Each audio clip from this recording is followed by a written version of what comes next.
Hey, this is Paige Ruderman, and this is the So Rude podcast. Welcome to the show.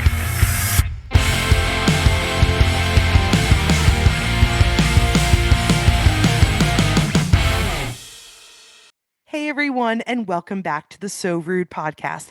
My name is Paige Ruderman, and today I am extra excited to welcome a special guest to the show. Mikki Zip is a dynamic singer-songwriter with roots in Syracuse, New York, and a heart firmly planted in Nashville, Tennessee. Her sound is a captivating blend of old school country, rock and roll, and modern music. Known for her high energy performances and emotional depth, Mikki forges a powerful connection with audiences that keeps them coming back for more. Mikki moved to Nashville just before her 14th birthday and has been captivating audiences across Music City ever since with her raw talent and infectious stage presence. After earning a BFA in performing arts and honing her craft in LA and New York City, she returned to Nashville ready to shake up the scene with her unique storytelling and genre bending music. She released her debut EP, Something to Write About, in October 2024, and she is back with her latest single, Sweethearts of the Dive Bar, out now. We met living here in Nashville, and she has become one of my closest friends in town. I am so excited to dig into Mikki's journey, her creative process, and what's next for this Southern country powerhouse. Mikki, thank you so much for coming on the So Rude podcast. Paige, I've never been more excited. We've been waiting for this moment, and we're here today. We're doing it, and I'm so excited. I've been looking forward to this.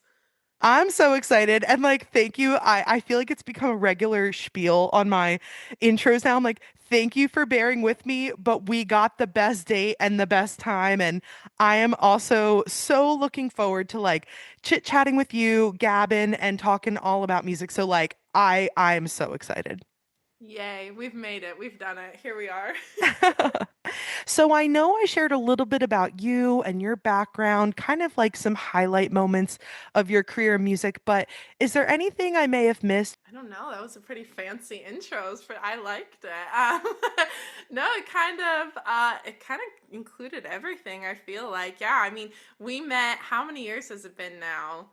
I think 2.5 years, maybe? yeah, something like that. And yeah, truly, you're one of my favorite co-writers and one of my favorite friends in the city. So yeah, I think that kind of everything you captured it, girl. You got it all. I've been a little here, there, and everywhere. So I love it. So, starting from the beginning, just to kind of capture your whole journey into music, starting out in Syracuse, New York, what was happening at that time that made you feel like, okay, I love music, maybe more than just what's playing on the radio? When did it really connect for you? Like, I have a passion for this. yeah. So if you talk to my mom, we love my mom.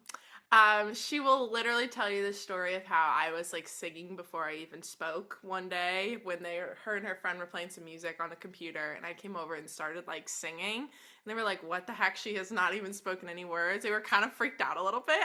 So it literally started from like infancy. That performance and just like a stage was always just where I felt most comfortable. I it literally any stage just feels like a second home to me, and it has been like that since I was very, very young. Even on days I feel like when I'm like confused about my own life and what's going on, I just like I'll dive into songwriting, or I'll be excited to go play a show that night or something, because it just kind of is a safe space for me almost, you know? And that I started when I was like literally two. So I moved here though when I was about 13, and my uncle who did used to play music up in the Syracuse area for a very long time, who is amazing. Love my Uncle T. And I grew up watching him, play in the bars and stuff. So I was in the bars when I was like 6, 7 years old, watching my uncle play, while also I was doing theater. So I would like literally, I had this little curtain when I was younger that it was in my living room, And I used to charge my parents and grandparents admission to come and watch my show. This sounds on brand, doesn't it?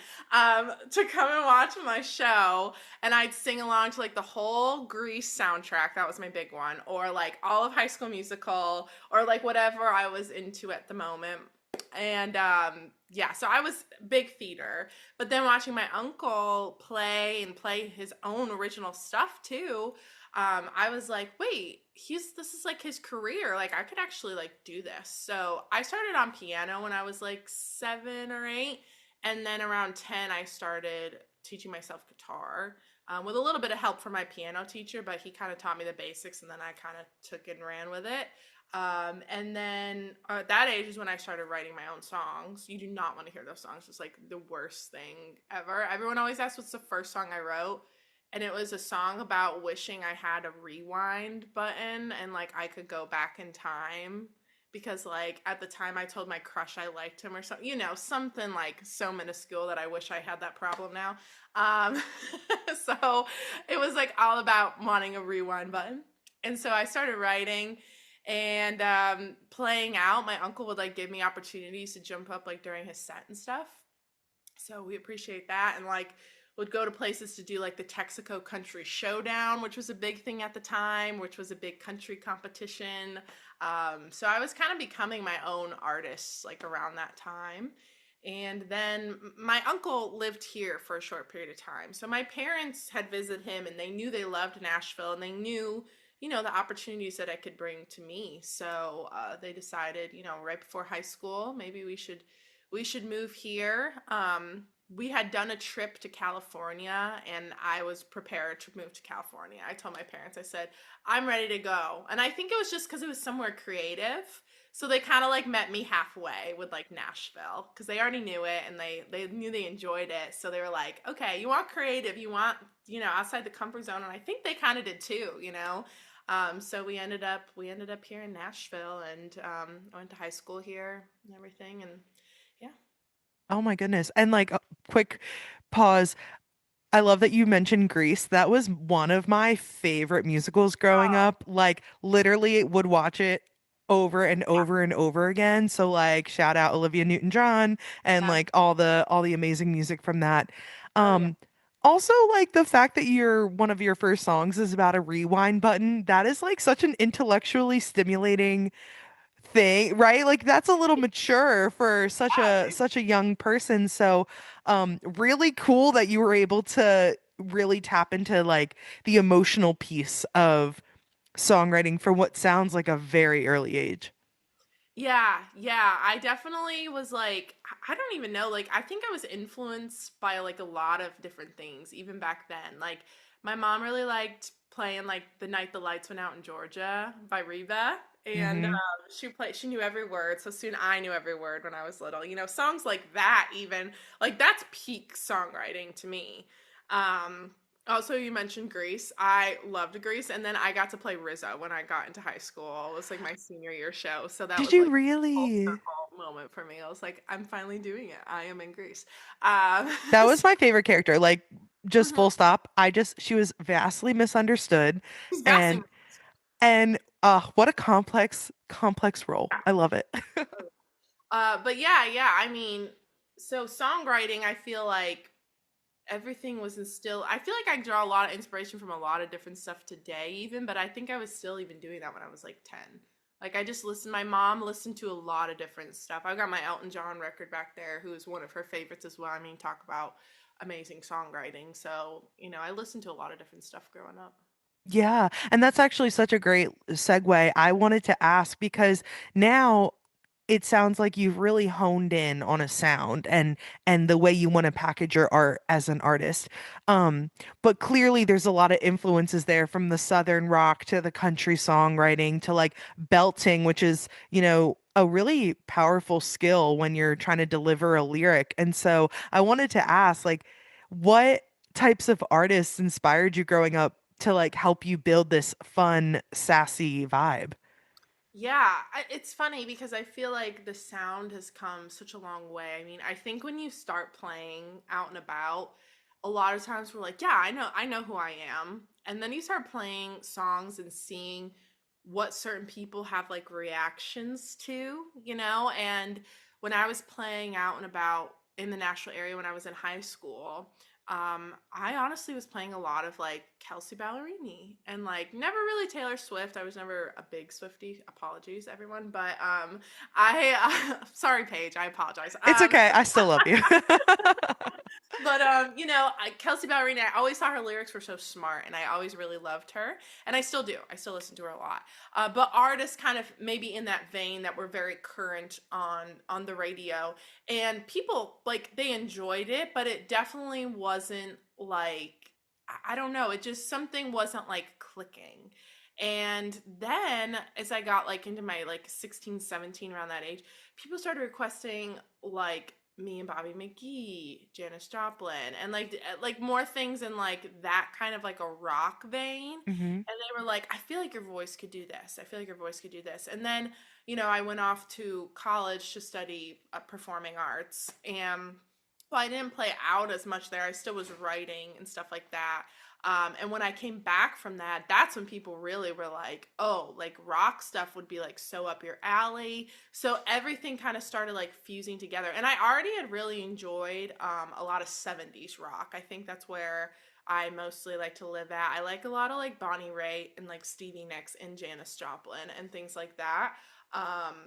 And like Skinnerd was always big in my family too. So I feel like then the country kind of came back around. You know what I mean? It was all kind of coming together after college and in more recent years. And I will say, like, I'm gonna say it. I will say that, like, a few years ago, I started playing with a band, and I feel like that makes you really understand like what your sound is and like what you're doing a little bit too, because it's like I wasn't focusing. It made me focus kind of more outside myself. It's like, okay, what's the band digging? Like, what are we all thinking is sounding good here? And I mean, in recent times, we played like Zeppelin out. You know what I mean? Like, so it's just like it's this crosshair of country and rock that has kind of all influenced me, and now in recent times have like come together. So Oh my gosh, I'm so happy you mentioned this because I actually was just thinking this yesterday. Um, that especially as writers, you live in Nashville, you're a big writer too. We write so many songs that we love. And like lyrically, it might be the strongest song, in the catalog, so to speak. But it doesn't mean that that sounds the best in your voice. so true. And when you find a song that you write that actually not only has the great lyric, but fits a style that, like, when you sing it, it's believable, it's convincible, people buy into like that message, the whole package kind of thing. That is where people really start to take off and people buy into kind of like, okay, I'm a fan. I want to follow along. Yeah, 110%. That's so true. I had to learn that like along the way, because there's like some songs I would write that I'd be like, I don't know, like I'm just not like getting this for me right now, And it didn't mean it was like a bad song. It's just not something my voice was like latching on to in particular. But then when I released that EP last year, all those songs I feel like were very like me, and the sound that I had developed. And it's crazy because some of them were written like 4 years previous. Like they have been sitting with me for like quite some time. But then the title track, Something to Write About, I wrote that probably just a few months before we did the EP. It was a very recent addition, and I kind of just was like in the middle of figuring out what my sound was, I think, when I wrote that and realizing what sounded best in my voice. So when I had that idea, I sat down and I wrote it in like one night. And then I submitted it for some like evals and stuff with NSAI and everything, and then brought it into a co-writing room to like clean it up. But yeah, I kind of sat down, and I think I already was starting to realize like, oh, maybe if I'm writing for me, like this is how it's meant to be, And I already had a few songs like that, but now this one was probably Something to Write About was probably the first one I wrote down, sat down and was like, okay, I know what I'm supposed to be doing now for myself. That is so cool. Talking about the EP, it came out in October of 2024, Something to Write About. And that's really exciting to release an EP because that's like a body of work. Yes, we talk about a catalog as a body of work as well. Um, and when you're picking individual songs, it's kind of like you get to have a little mini era. But when you get to put multiple songs together and kind of release them as a package, you're kind of like making a time capsule of this right now is the most recent edition. And like how you mentioned some of the songs were a little bit older, the one title track was a little bit newer. Like how did you decide that those fit really well together? Yeah, I had been holding on to Boys Mama Hates and Banger. Like can we just say banger? thank you. Written with Laurel Salvador. I love her. And Strangers Again, which those two I had had for like maybe 3 years at the time. I mean, like I had them for like a bit. And they're just songs that I was kind of, I think, waiting for like the correct time. And then when I was putting a project together, I was like, oh, maybe this is like the time is now. And then The Devil was also newer too. That was written after Something to Write About, actually, now that I'm thinking about it. So, like, Something to Write About, kind of the first one where I understood me. And then, like, The Devil kind of came along after that. Again, that was a solo write. That was the one I just sat down and wrote probably 20 minutes. We I was love. like, feeling really, it was actually right after a co-write with somebody else.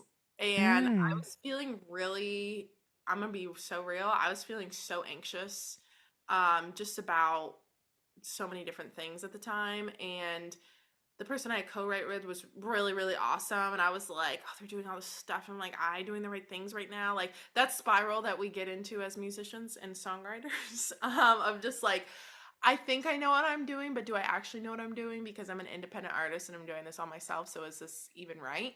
Um, and that's kind of like where this all came from, of like the devil for me. When I play it out, I always say it's for like whatever you want to make it. But for me, the devil was like anxiety. Just like living on my shoulder, and then I felt just like kept dragging me into like a really dark place. So yeah, so that one I felt like it was emotional and fit like the vibe of the whole thing. So that I had already picked the other two, and then Something to Write About came along, and now this one, and I was like, wait, this kind of fits in. And when I played it for my guitar player at the time, he was like, oh, I could see a lot of cool licks with that. And then he started riffing off of that. I do have to thank him for that EP and how that sounded, because I don't think the Southern rock sound would have come through without him. So thank you to him for that.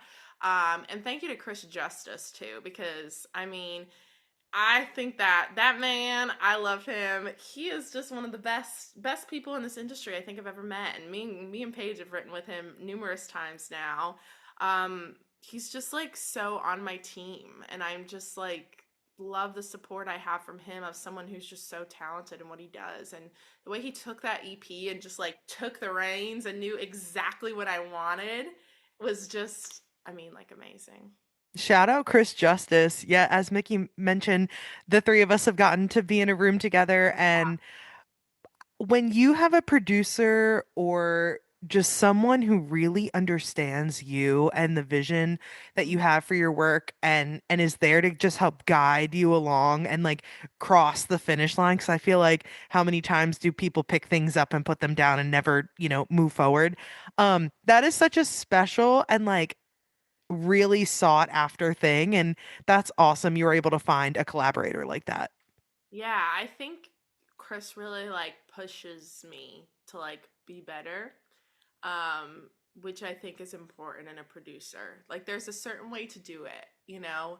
And he knows what I'm capable of, and he knows that we're not going to leave the studio until I do it. So, he just pushes me to that point, and I think that he did that a lot to the whole band with the EP. You know, he knew when it was time to stop and like take a break, but he also knew like when to be like, no, try this, or no, this is what sounds better, and kind of like take a stand for like what he was hearing too. I think it's important to let the artist be heard, but you have to like have that outside opinion of the person who's listening in too, so Yeah, they're kind of like your first fan. Like, if yeah. somebody besides the artist is listening to this, what's the impression that we're getting? And it's having that voice to help be like, I'm buying in, I'm following, I love it. Or this didn't hit for me the way you were intending. Let's make sure we find a way to make it pop.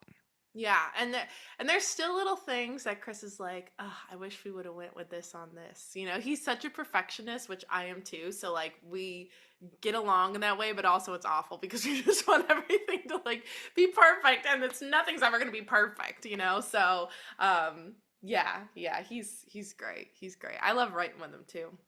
And part of that is growth. Like, as you grow and try new things and learn new skills, you look back at your old work and you're like, oh yeah, I could have done X, Y, and Z, but it's like you have to let those songs shine in the moment that they're at, so that way you can get to the next things.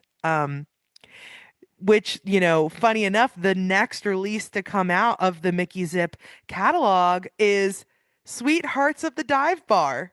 Yeah. Oh my gosh, I What still a love this win. song. Please, like, for anyone tuning in from home who maybe this is their first time getting to meet you as an artist, or they haven't heard the song Sweethearts of the Dive Bar, can you talk us through like where the inspiration came from that one, and just get, help us all get on the same page? Wrote this one with the amazing Paige Ruderman and Chris Justice. So I mean, talk about a good room. When did we write this? You wrote this like beginning of this year. February-ish, Yeah, and maybe? I think that the theme that day was I said I'm tired of writing sad songs and I would like to write an exciting one. The beginning of the year was a weird start, and I think I was in a rut and just like writing sad and sad and sad. And then we went into that co-write with this idea that I had because of me and my friends who hang out at this dive bar that we like. And once I said the title, Sweethearts of the Dive Bar, that I saved in my phone for this particular co-write. When I wrote it down, I said to myself, I know exactly what co-write I have coming up that I'm going to bring this into. And I'm so glad that I did. I think Chris really took a hold with like the guitar part and like started rocking with that. And that's what I'm talking about. Like I was like, this is Southern rock. This is country mainstream rock. And he said, okay, and just started playing immediately. And we were like, that's it. That's it right there. You don't even need to do any more. That's it. And me and Paige, I feel like, girl, we just like bounce off of each other. Like, it's so crazy. I feel like we're playing like a tennis match. And the tennis match is usually only 30 minutes long because we already have written the whole entire song. I mean, because it's just like once we get in the flow, we come up with like some of the coolest lines that I think I've personally ever been involved with. So thank you for that.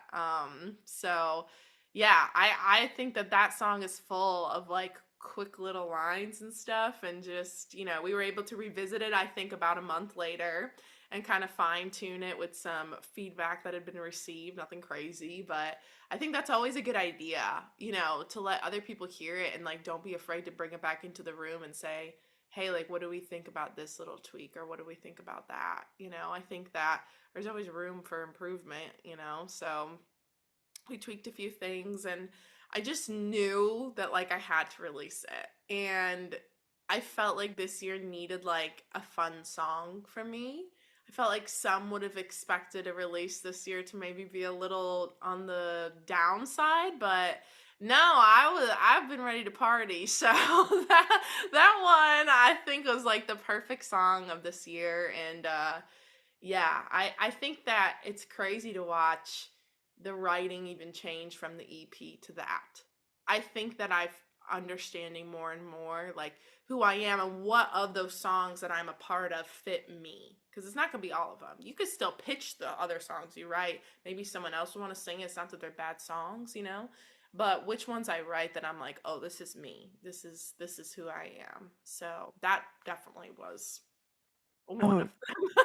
Totally. Oh my God, so many great nuggets in this. Well, first off, thank you so much. That is so kind. I adore writing with you and like literally be when we sit in the room together because you and I have had many a songs where it's just the two of us in a room and Mhm. we've now expanded and we're bringing in a third here and there.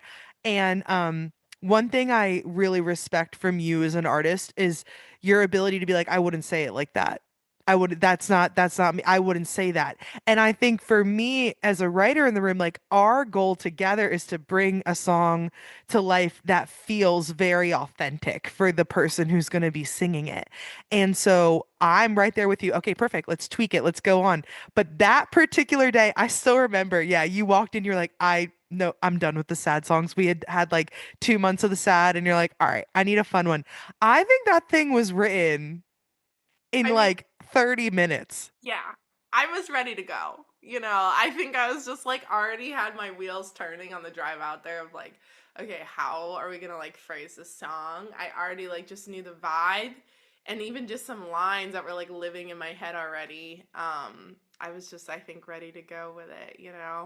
I think that, you know, and maybe you can relate to this. I was just talking about this with someone today that I feel like my song bank, like my hook book, like in my phone, kind of like ebbs and flows. Sometimes I'm like writing down like the saddest ideas. And then sometimes it's like all of these like really upbeat ideas. And I have to say, at that time, it was starting to come back on like the up. And Sweethearts of the Diver was probably the first one I had written down in a while that was like, oh, this is a fun one for sure. No doubt about it. So. Oh, totally. I really resonate with that as well. Also, I go through like topic areas. Like I can almost like picture the time of year when I'm scrolling through. I'll be like, why do I have so many drinking titles? Oh, because it was summertime. You know what I mean? Like that type of Yeah. like feeling. You Um, can see your whole life. I mean, in like my whole life is charted out in my little original song idea notes on my phone. So nobody break into my phone and look in there, okay? yeah, Because right. I think you know everything about my life from the last 2 years. So No, totally. And I think it's also a special skill being able to look at the titles that you're writing and put a room together. Like you're almost a mini A&R for yourself because you're like, if I'm looking to release or I'm looking to write for this specific area, how can I create a room that's going to help me do that to the best? I mean, look, no one's a genie magic crystal ball. Like you never know how it's going to turn out, but you're like if I can get all the pieces in place that I think will be helpful for me, it's there's nothing but a potential really great opportunity to come. totally. Yeah, I love that way you just said that, like your own little A&R, because right now as like an independent artist who's also a songwriter, I feel like, I mean, for anybody, it's all just about building your team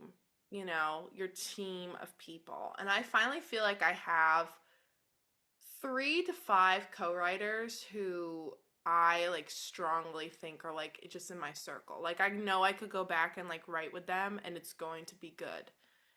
And then I've been slowly like writing with new people a lot lately. I've been trying to dive back into like writing for other people, which I think is really fun.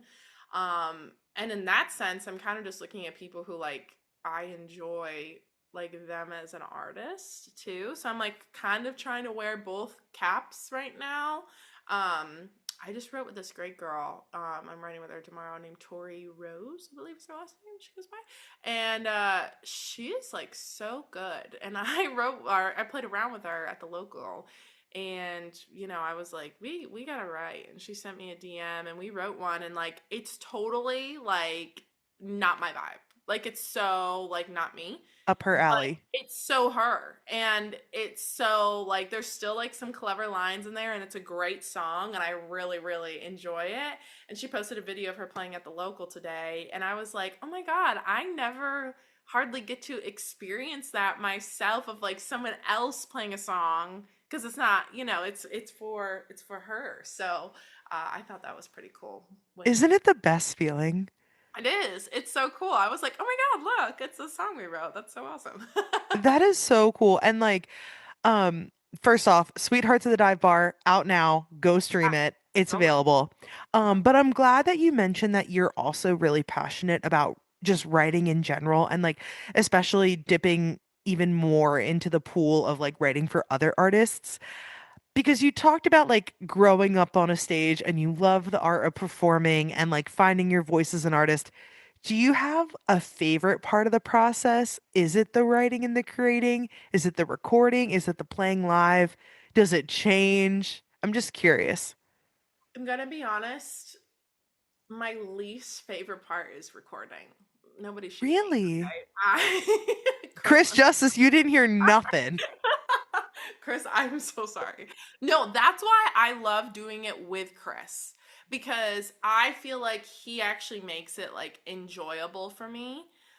Because it's truly because I am so nitpicky about myself. So having to do something over and over again, hearing it back and everything, I've definitely gotten better about it because you have to be, right? But I also know when to stop for the night because I'm getting too over analyzing of myself. So I mean the studio has never been my favorite part. I do love songwriting, and like I said, like I like writing for other people as well. I always have. I did my first co-write when I was like 16. And when I was out in college in LA, I like tried to co-write with people and like nobody like wanted any of it. They were like, we don't do that out here. And I'm like, oh, okay, interesting. So I didn't really do much of that. But then when I got back in like 2020, 2021, when we could co-write again, I definitely kind of jumped like full on into that world. And I love songwriting. But I do think that still my favorite thing is like live. I mean, the show that we just did with the band at Third and Lindsley for Joe Kelly's Big Damn Music Jam, it was probably the most fun I've had on stage in like ever. And Third and Lindsley is like such a bucket list venue for me. So it kind of like the whole evening kind of felt like, am I in like a dream right now or like what's going on? So that, I mean, being honest, that stage was just like, oh, I love this. And even when we get to go play like just local spots, or I've been on the road so much this year and I've loved seeing like new places and new stages and meeting new people and seeing what kind of music they even like in Kansas in the middle of nowhere. Like, it's just it's fun. I love that part. Like if I could live on a tour bus, I think that I would opt for that over a house. So, Yeah, talking about this year and like performing in general, you have been all over. You've been to the New York State Fair, Red Barn Radio, Third and Lindsley. Um, that is so special. What is it like going from probably being in the crowd of those venues, like looking up and, having this wish of, I'm gonna play this stage one day. And then you turn around one morning or one afternoon or one evening and you're like, okay, that's my name. Like up on the marquee. I'm the one performing tonight. Like, what is that? How did that feel? yeah, I think the New York State Fair is one that I get to come home to like every year because my uncle would always set up the music up there. So I started playing the state fair when I was like 10. Oh, So nah. always felt like so cool to me because it's like a coming home moment and like everybody kind of comes out and like parties with me and everything. So that's always really fun. But yeah, I mean, Red Barn Radio, that was back in November of last year. And even that was wild because I love Tyler Childers. I just saw him live a few weeks ago. And like I discovered Tyler Childers on Red Barn, and Sarah Farrell's been on it among many other amazing players. But Tyler Childers, like he released like live from Red Barn Radio 1 and 2. I mean, like I like have listened to those albums over and over and over again. So to like be there and everyone was so kind and it was just really it was wonderful, and it's like cool because it's online, so now it will like live there forever that like I was a part of that. Like I did that, which was really, really cool. And I put like that was part of a radio run that like I put together myself. So I was kind of proud of that because I'd never done anything like that before. And I was kind of a big undertaking, so it was cool when it happened and came together. But then, yeah, third, there was just something so like special about that because I truly think Third and Lindsley is one of the first venues I saw a show at here in Nashville when I was 13. Me and my mom went and watched, I know I could like literally cry thinking about it because me and my mom went and watched the Time Jumpers there, who's like all these old time amazing players, like Vince Gill is a part of them and everything. And they still play there, I think like every Monday. And yeah, so when it was time to like play there, I like walked in and I was like, we were sound checking and I was like, this is like so weird. Like I was remember like sitting up in that balcony and like watching the show and being like, oh wow, this is such a cool venue. This is such a cool stage. And like even back in what was it, like March or May or whenever the NSAI awards were, and I was like working backstage. Even then I was like, "Oh my god, this is so fun to like be backstage here." Little did I know like a few months later I was going to be playing there. So, yeah, big thanks to CDX and Joe Kelly. That was pretty cool. And then we have the listening room coming up, which I'm so excited about. Yeah, talking about like iconic venues, and I'm so happy you take time to like reflect on wins because I think this industry in particular is so like one foot in front of the other. Keep your foot on the pedal, keep the gas running. And it's like, yeah, but we're also accomplishing really cool things that like 6 months ago me or 1 year ago me or 10 years ago me would have thought was incredible too. Oh my gosh, totally. And like even just the road stuff, like being here, there, and everywhere. Like I got to go to Alabama this year. I got to go to Missouri. I got to go to Kansas. I got to go back down to Florida. The Key West Songwriters Festival. I've always wanted to go to that. Me and Paige will be there next year. Don't even worry about it. And so getting to like be a part of all these things. I think at the end of Key West, like I ended up playing 6 different rounds in like 3 days. I mean, it was crazy. But it's just like, yeah, the exact what you're saying. And I'll reiterate, at the beginning of this year, I truly did not know like what was gonna like be in store for me. It was a weird start. I had just released the EP, and it's kind of a weird feeling after you release something that you've worked so hard on, and then you have to already be thinking, okay, what am I gonna do next? Because you're a little independent artist, and you still need to try and garner the attention of people. So it's like, what's next now? What's next? I need to figure this out. And I didn't really, it was an emotional start to the year, so I like didn't even know if I like even had it in me to figure it out. And within a few months, I was playing at the basement that I always wanted to play at. I was playing at Bridgestone Arena for the Predators. I mean, and once those things started happening, I said, you know what? I think I'm gonna be okay. And just navigated through the year, and now I get to end it at the listening room in December. So, Oh my gosh, can we highlight this for just a minute? So, Mickey and I, we are friends. Like, we hang out, we talk, we oh write, yeah, like, we we have have fun many time. conversations. Yeah. And one thing that Mickey has said to me over and over and over again is, I want to play the listening room. I want to play the listening room. People pay attention. It's quiet. You get to hear your songs. It's kind of like like a stamp of I am making it, like I'm growing. And just recently, do you want to share with the listeners? I'm playing the listening room on December 4th. Oh my god, I can't believe it. With Nashville Tour Stop. Gotta shout out Aaron, who put this whole amazing lineup together of me and these other awesome songwriters, one of which has like such a cool pub deal and wrote Texas for Blake Shelton. I mean, he is like killing the game and I get to share the stage with him. Like, oh my gosh. And a couple of other writers, one of which, Nicholas Kenton, I believe is his last name, and he has played Nashville Tour Stop so many times, and we've played it together so many times. So I think it's gonna be like he's making his listening room debut as well. So I think it's gonna be like this sense of comfort. Like at least we're like in it together, and we've been on stage before together. Because I gotta be honest, I don't get like nervous often. But like if you text me on this day, I like might not respond because I think I'm gonna be like really like a little bit freaking out, just a little bit.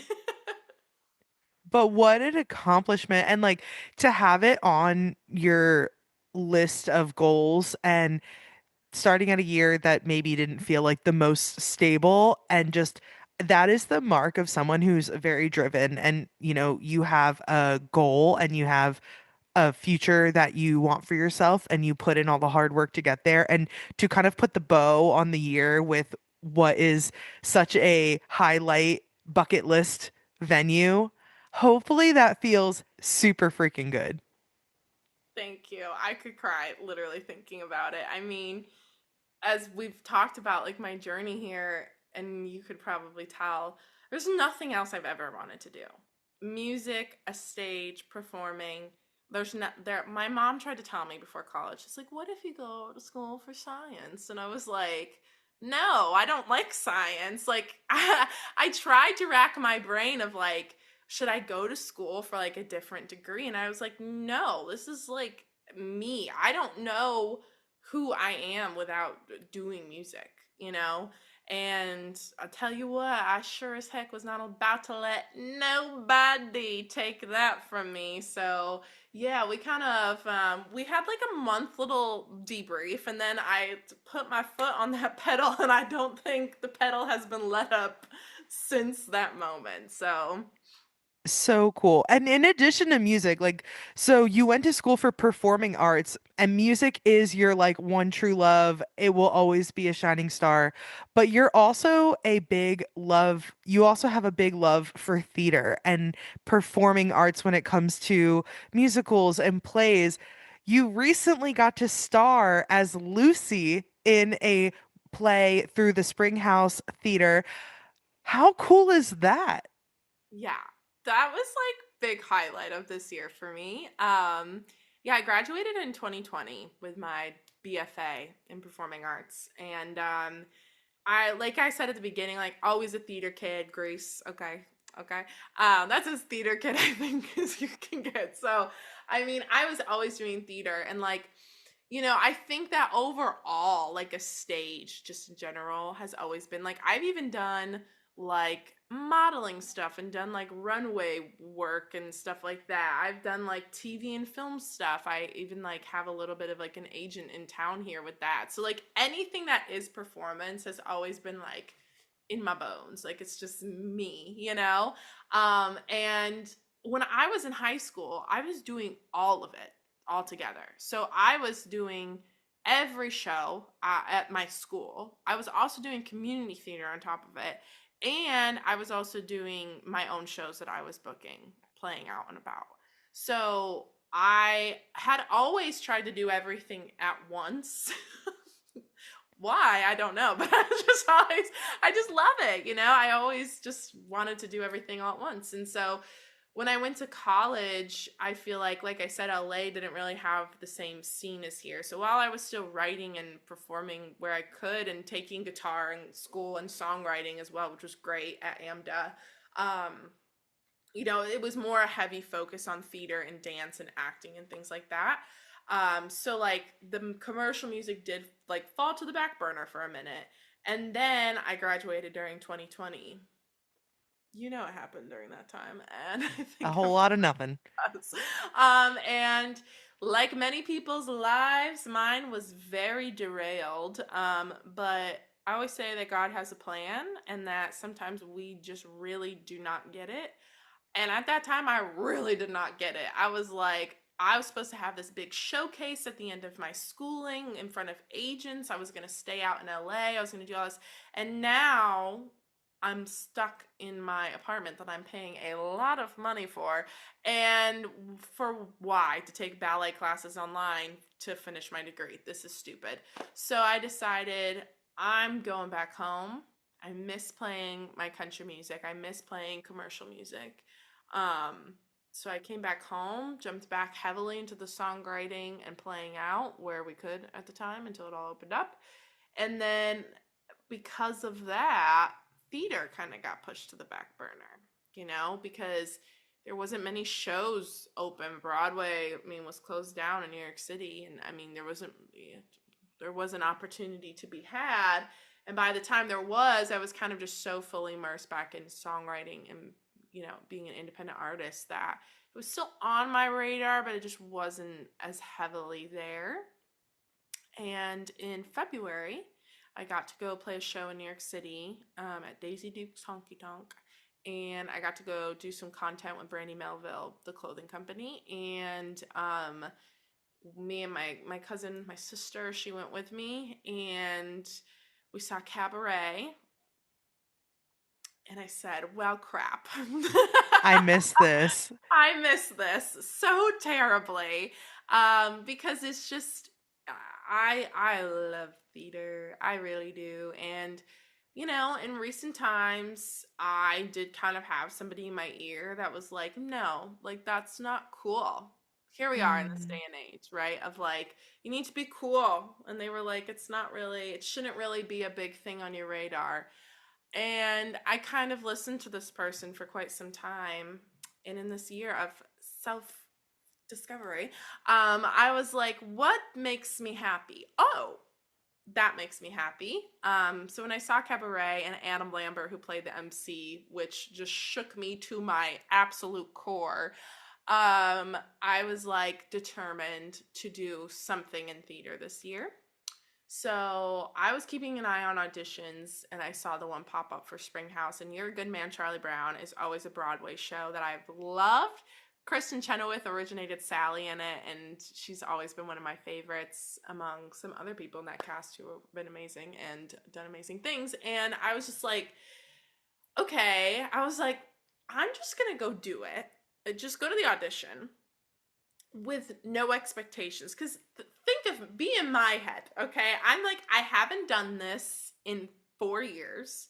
My most recent credit is from 4 years ago, my resume that I'm handing to them, who they don't know me from Adam. None of these people know who I am, and that's kind of hard in the community theater world because they kind of like to know you a little bit maybe sometimes. And I walked in there and I did my cut and I was like, oh, that felt so good. And that night I got the call back.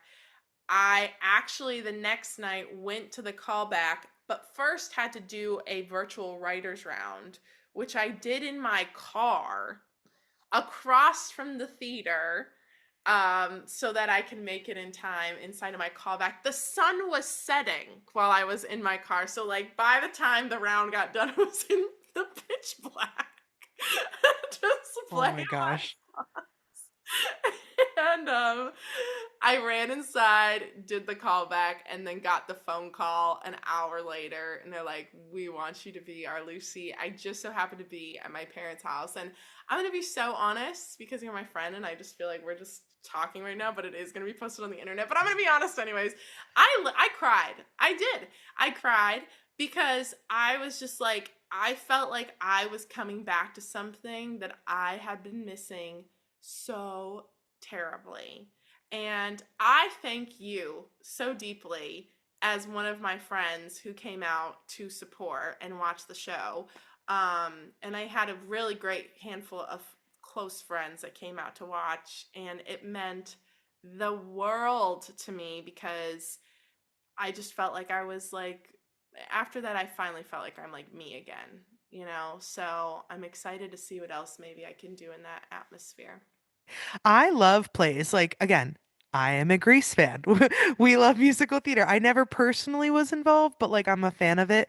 My grandma, she was a volunteer usher at a playhouse. So like she would Oh, work and then she would like kind of sit us in the back and be like, just be quiet. You know what I mean? yeah. So I love plays and it was so fun to get to see you perform. And like it's funny because even as friends that are songwriting friends and co-writer friends, like theater is it's like a new lane. It's another part of that. And it was so fun to get to see that come to life. And um, I think that there is a lot of value in supporting your friends in their initiatives because it's really bold and scary and can be intimidating to put yourself out there and do what you want.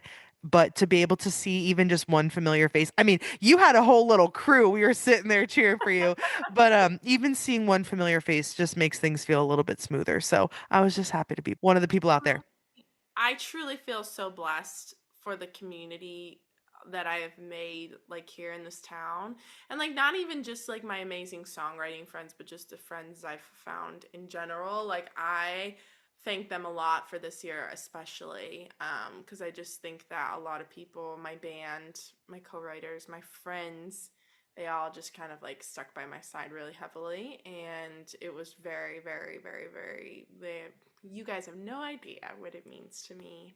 So the support I've had this year has been cool because I think at least like every show, there's been at least one face that I could look out and see, even if it's my mama who comes to every show, you know. Shout out, But mom.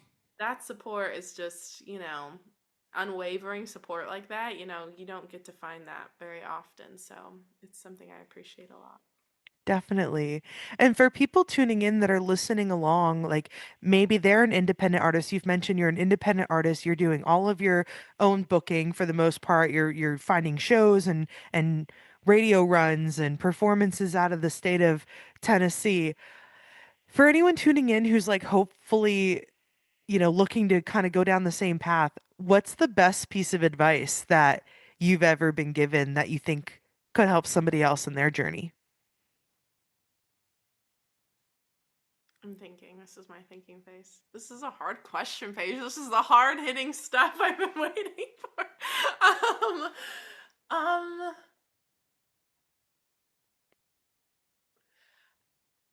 can I say two things? Of course. Okay, the first one is one thing that I actually said today. I had a professor in college who told me do at least one thing a day that will further your career. It could be something super, super small. It could be something as simple as like, okay, for like theater, you go look at like castings online and you write down a couple of them or something.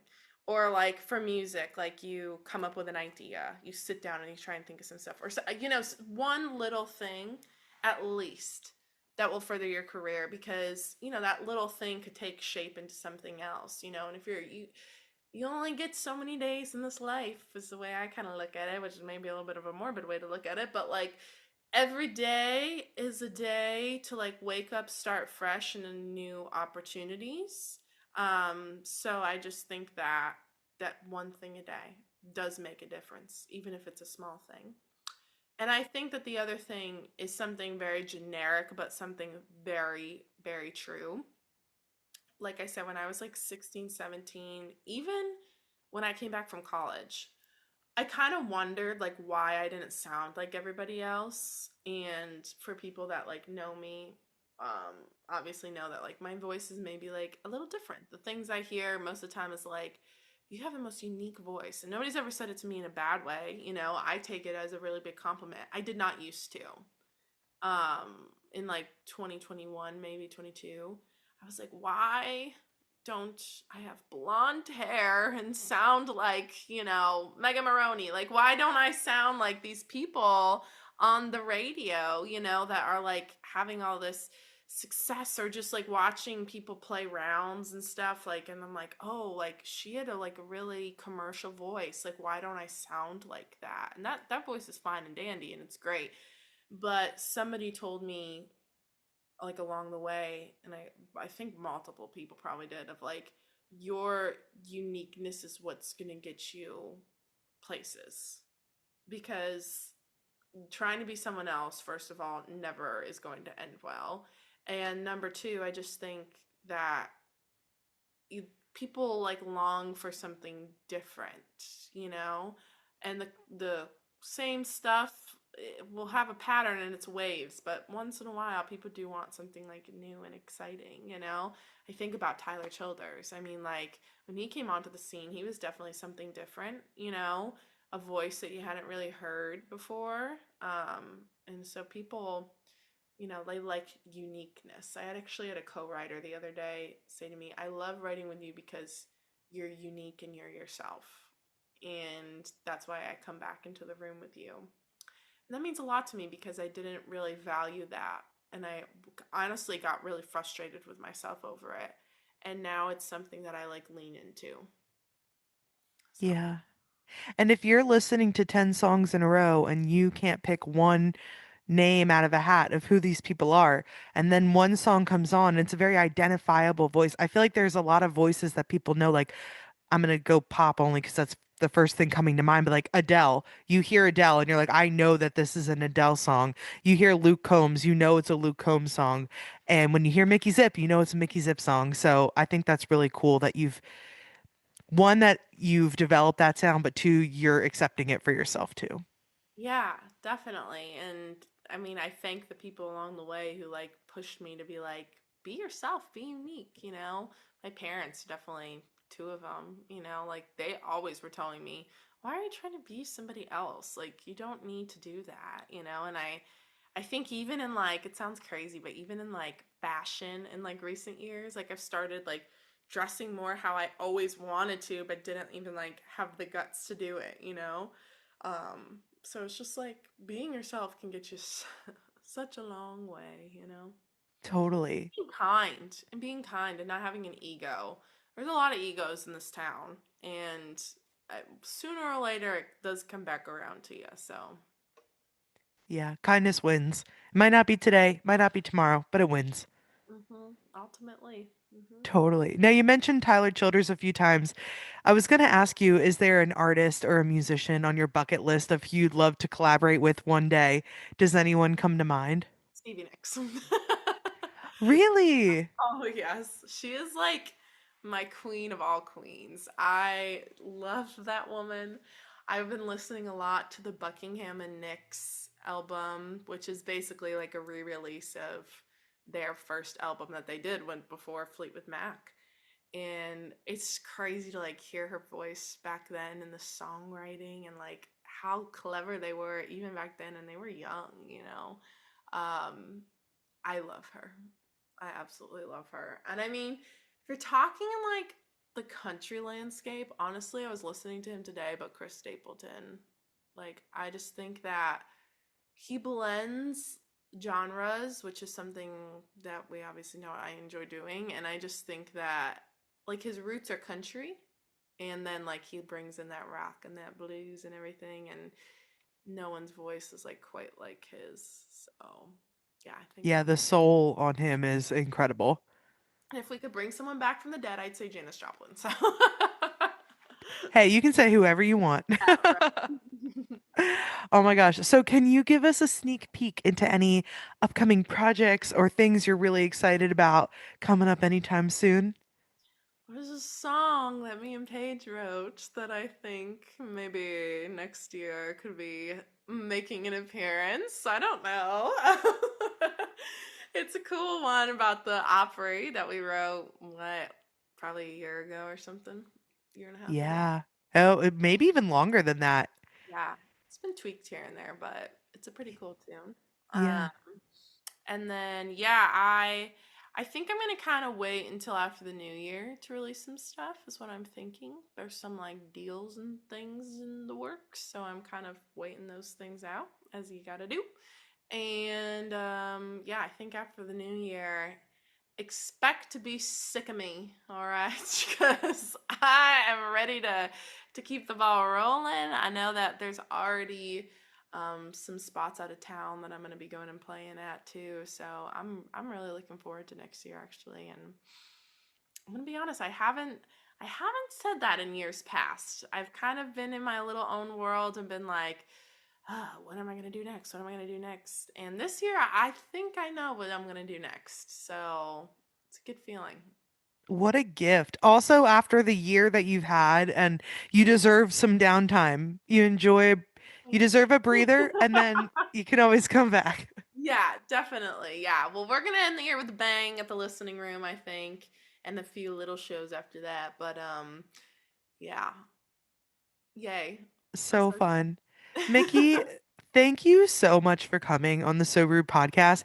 I have been looking forward to this episode for the longest of times, and I'm so happy we got to have you on to share all about your musical journey and share a song that we wrote together that went out into the world. It's been such a blast. Well, girl, thank you. I only hope for more collaborations with us in the future. And I gotta shout out you because I love that you do this podcast. I think it's so cool. And I think that anybody who is looking for an inside view into like what goes on in this town and just like in songwriting and music in general, I think that this is like such a good place to find that. So I'm glad I get to be a small part of it. And yeah, we're gonna keep rocking, girl. 2026, baby. 2026. Oh my gosh, you are incredible. Mikki, every time I have a guest on the show, I always end with the same final question, which is, what is one thing you would tell your younger self? Oh, that question makes me cry a little. I would probably say like keep singing because you're gonna do it. Like keep going. Like, cause I think even when I was younger, there were moments where I was like, oh, is this a silly song? Or like, did that sound good or something like that? But like, I had to have those moments to like get to understand who I am today. Um, and yeah, and just like keep performing in front of as many people as you can. You got it, girl. You got it, girl. So, for anyone tuning in today that is interested in following along with your journey and keeping up to date with like any new music that you're coming out or any projects that you're a part of, where can people find you?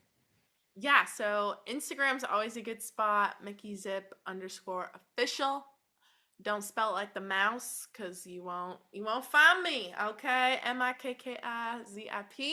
I also have a website, mickizip.com, and you can put in your email on there to like subscribe to. I send out like a newsletter every once in a while when I have big things going on. And yeah, those are probably the best spots. But I'm on Facebook, TikTok, all those good places. All the things.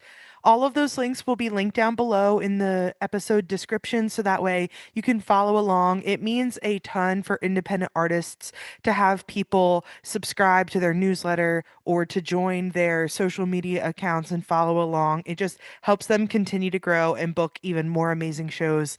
And if this is your first time tuning into the So Rude podcast, please make sure to follow along. You could subscribe on whatever platform you're listening to the show on. The audio version will be on Apple Podcast and Spotify. The video version is on YouTube. And just like independent artists, so we can bring on the incredible guests who are willing and gracious to share their time, their stories, and their journeys with us. So this was a fantastic conversation. I'm so happy to have Mikki on the show. As always, have a fantastic rest of your day, and we'll chat soon. Bye now. Thanks for listening. Be sure to subscribe so you can stay up to date with every episode. See you next time.